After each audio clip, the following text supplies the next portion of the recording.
চট্টগ্রামে চলছে জুলাই শহীদ স্মৃতি ফাউন্ডেশনের কার্যক্রম। নিহত ১০৫ জনের পরিবারকে দেয়া হবে আর্থিক সহায়তা। হৃদয় বিদারক দৃশ্যের অবতারণা।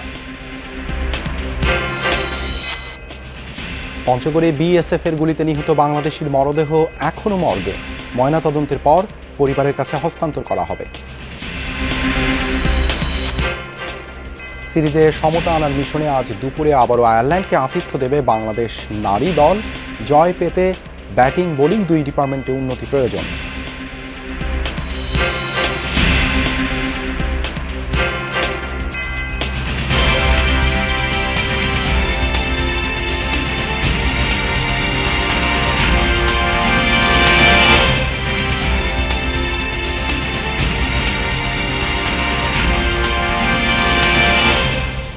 আমন্ত্রণ যমুনা নিউজে আপনাদের সাথে আছে আমি দেবাশিস রঞ্জন সরকার। এতক্ষণ শিরোনাম দেখছিলেন। গণ অভ্যুত্থানে নিহত চট্টগ্রাম বিভাগের ১০৫ জনের পরিবারকে আর্থিক সহায়তা দেবে জুলাই শহীদ স্মৃতি ফাউন্ডেশন। যোগ দিয়েছেন ফাউন্ডেশনের প্রধান নির্বাহী মীর মাহবুবুর রহমান স্নিগ্ধ, সাধারণ সম্পাদক সার্জিস আলম। এ বিষয়ে আরও জানাতে যুক্ত হচ্ছেন সহকর্মী মামুনুর রশিদ অভি। কখন নাগাদ আনুষ্ঠানিকভাবে চেক বিতরণ শুরু হবে? এই মুহূর্তে সেখানে কি কার্যক্রম চলছে?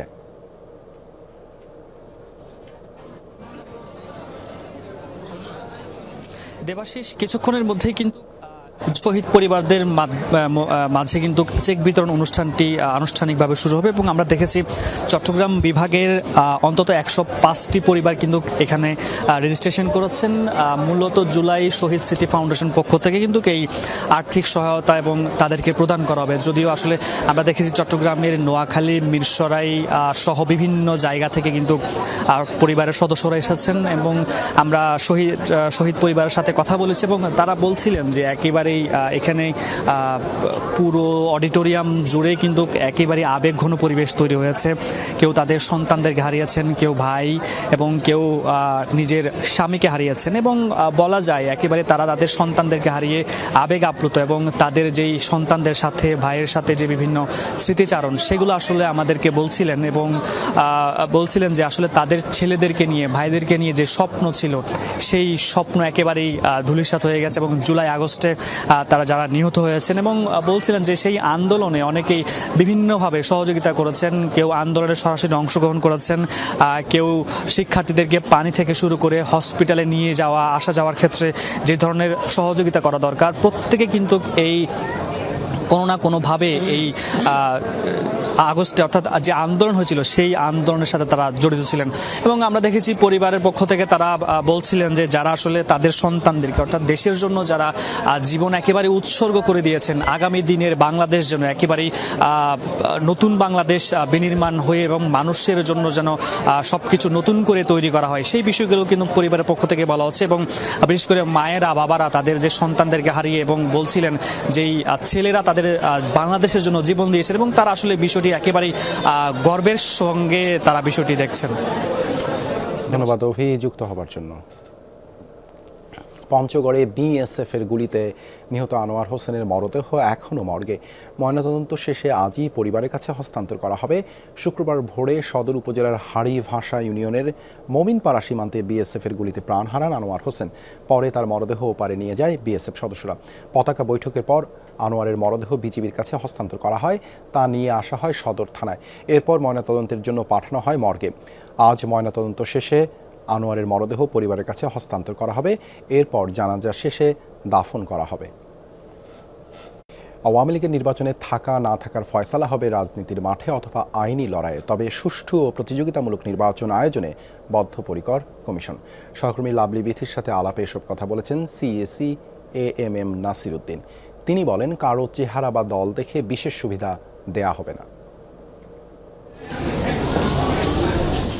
বিনা ভোটে বা ডামি নির্বাচনের কারণে কয়েক দফায় বঞ্চিত হন সাধারণ ভোটাররা। এবার যে কোনো মূল্যে সেগুলোর পুনরাবৃত্তি হতে দিবে না কমিশন।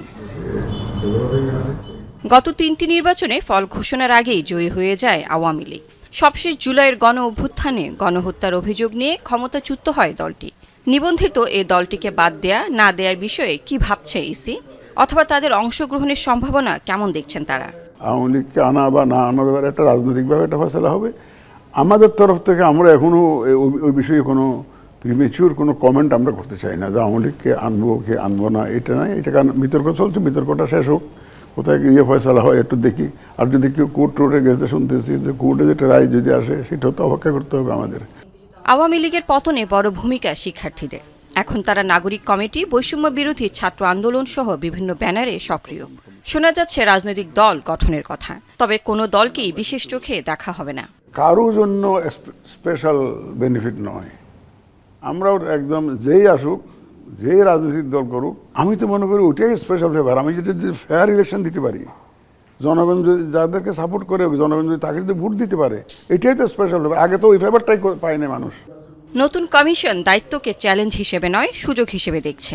মানসিকভাবে প্রস্তুত আছেন তারা, জানান প্রধান নির্বাচন কমিশনার। শেষ বয়সে এসে অন্তত একটা ভালো কাজ করে যেতে পারি। লাভলি বিথি, যমুনা নিউজ, ঢাকা। অভ্যন্তরীণ এবং আন্তর্জাতিক যে কোনো ষড়যন্ত্র রুখে দিতে প্রস্তুত অবসরপ্রাপ্ত সশস্ত্র বাহিনীর কর্মকর্তারা রাওয়া ক্লাবের সামনে এক সমাবেশ থেকে এমন ঘোষণা দিলেন তারা। ভারতীয় আধিপত্যবাদের বিরুদ্ধে করা হয় এই সমাবেশ। সাবেক সেনা কর্মকর্তারা ভারতীয় আগ্রাসন এবং অপপ্রচারের সমালোচনা করেন। বলেন 5 আগস্টের পর একের পর এক আগ্রাসী আচরণ করছে ভারতীয় গণমাধ্যম এবং কিছু রাজনীতিক। তাদের দাবি, আগরতলায় বাংলাদেশের সহকারী হাইকমিশনে হামলা এবং পতাকার অবমাননায় স্বাধীনতা ও সার্বভৌমত্ব হুমকিতে পড়েছে। সরকারের প্রতি আহ্বান, ভারতের সাথে নতজানু নয়, পররাষ্ট্রনীতি হতে হবে সমতার ভিত্তিতে। এছাড়া বিগত সরকারের সময় ভারতের সাথে করা চুক্তিগুলো প্রকাশের দাবি করা হয়। এরপর বিক্ষোভ মিছিল করেন সাবেক সেনা কর্মকর্তারা। আমরা যে আজকে ঐক্যবদ্ধতার ডাক দিয়েছি, আমাদের এই প্রচেষ্টা আজকের এই সমাবেশেই শেষ নয়। বাংলাদেশের বিরুদ্ধে আভ্যন্তরীণ, আন্তর্জাতিক যে কোনো ধরনের ষড়যন্ত্র হবে, আমরা আপনাদের সকলকে সাথে নিয়ে সেই ষড়যন্ত্রকে রুখে দিতে চাই। মানুষের টাকা ব্যাংকে আছে, কিন্তু ব্যাংকের টাকা বাইরে চলে গেছে। এই তথ্য জানিয়েছেন পরিকল্পনা উপদেষ্টা ডক্টর ওয়াহিদ উদ্দিন মাহমুদ। জানান, বড় বড় অনেক কোম্পানির টাকা ব্যালেন্স শিটে আছে, কিন্তু প্রকৃত অর্থে দেশের ভেতরে কোনো টাকা নেই। সকালে রাজধানীর একটি হোটেলে বাংলাদেশ উন্নয়ন গবেষণা প্রতিষ্ঠান BIDS এর উদ্যোগে ছিল সম্মেলন। সেখানে বিশ্বব্যাংকের মুখ্য অর্থনীতিবিদ ইন্দ্রমিত এস গিল বলেন, মধ্যম আয়ের ফাঁদ থেকে বাঁচতে বিনিয়োগ এবং কর্মসংস্থান সৃষ্টিতে মনোযোগ দিতে হবে। কর্মযোগ্যে যেন উদ্যোক্তা তৈরি হয় এবং প্রযুক্তির ব্যবহার বাড়ে, সেদিকে বিশেষ নজর দেওয়ার তাগিদ দিয়েছে সংস্থাটি। এজন্য মানব সম্পদ উন্নয়নে বিনিয়োগ বাড়ানো দরকার বলে মনে করে বিশ্বব্যাংক। সেবা ও উৎপাদিত পণ্যের মূল্য সংযোজন বাড়ানোর পরামর্শও আসে। সেমিনারে আগামীতে নিরবিচ্ছিন্ন জ্বালানি সরবরাহের চ্যালেঞ্জ মোকাবেলায় স্বল্প, মধ্যম ও দীর্ঘমেয়াদী পরিকল্পনা সাজানোর পরামর্শ দিয়েছে বিশ্বব্যাংক।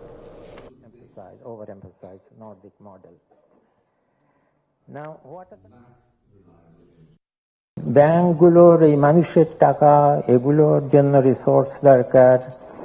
বড় বড় শিল্প, বেক্সিমকো শিল্প ইন পার্টিকুলার, এগুলোর সব ব্যালেন্স শিট এখন দেখা যাচ্ছে, এগুলোতে ব্যালেন্স শিটে অনেক টাকা আছে, কিন্তু আসলে কোনো দেশের ভিতরে কোনো রিসোর্স নাই।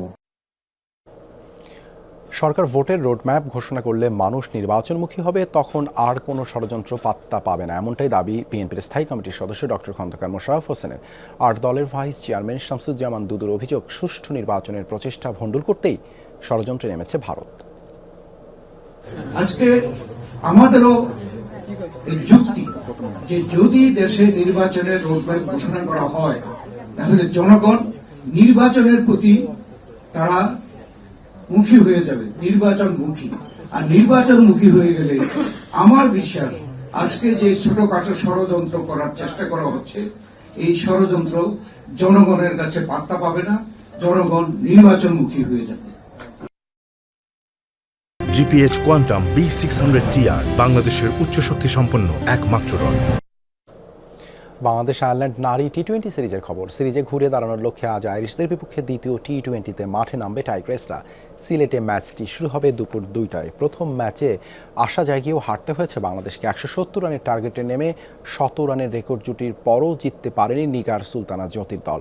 সিরিজ বাঁচাতে দ্বিতীয় ম্যাচে জয়ের বিকল্প নেই টাইগ্রেসদের সামনে। ভুলগুলোকে শুধরে জয়ে ফিরবে লাল সবুজের প্রতিনিধিরা, এমনটাই প্রত্যাশা দলে ফেরা পেসার জাহানারা আলমের। পাশাপাশি মিডল অর্ডার ব্যাটসম্যানদের প্রতিও আস্থা রাখছেন তিনি। সিরিয়ায় বিদ্রোহীদের উত্থানের পেছনে সরাসরি যুক্তরাষ্ট্র ইসরায়েলকে দায়ী করল ইরান। দেশটির পররাষ্ট্রমন্ত্রী আব্বাস আরাকশির অভিযোগ, এই দুদেশের ষড়যন্ত্রেই সন্ত্রাসী কর্মকাণ্ড চালাচ্ছে বিদ্রোহী গোষ্ঠীগুলো। এমন পরিস্থিতিতে বাশার আল আসাদ সরকারকে সমর্থন চালিয়ে যাওয়ার প্রত্যয় ব্যক্ত করেন তিনি। বাগদাদে ইরাক ও সিরিয়ার পররাষ্ট্রমন্ত্রীদের সাথে বৈঠকের পর সংবাদ সম্মেলনে এসব কথা বলেন তিনি। আরাকশির দাবি, পরিস্থিতি নিয়ন্ত্রণে আনা না গেলে সন্ত্রাসীদের তৎপরতা ছড়িয়ে পড়বে প্রতিবেশী দেশগুলোয়। এদিকে সিরিয়ার পাশে থাকার ঘোষণা দিয়েছে ইরাকও।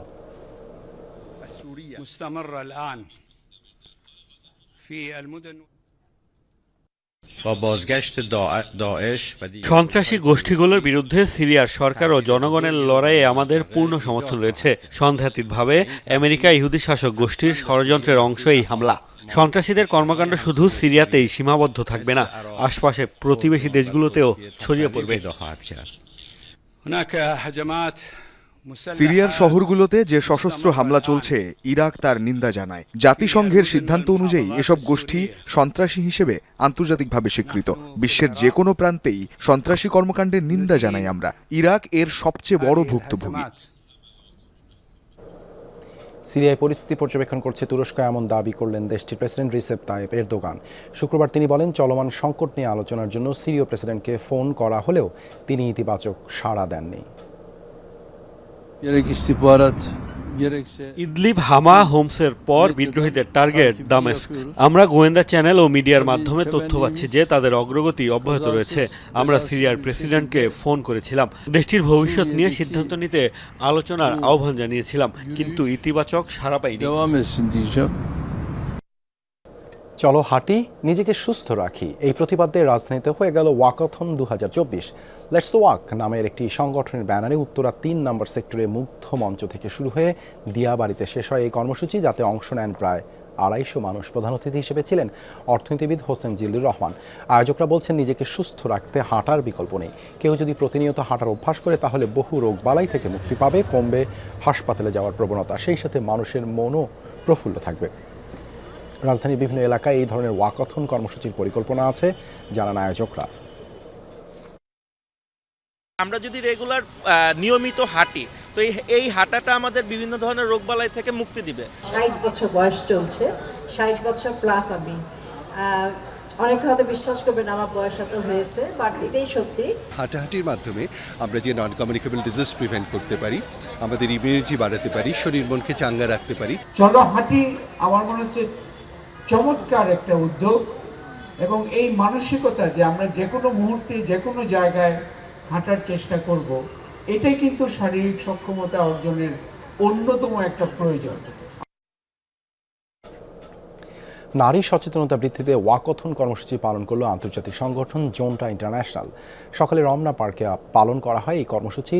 গার্লস গাইড এবং জোনটা ইন্টারন্যাশনালের সমন্বয়ে হয় 16 ডেজ অব অ্যাক্টিভিজম ক্যাম্পেইন। সাধারণ মানুষের মধ্যে সচেতনতা বৃদ্ধি করাই ছিল লক্ষ্য।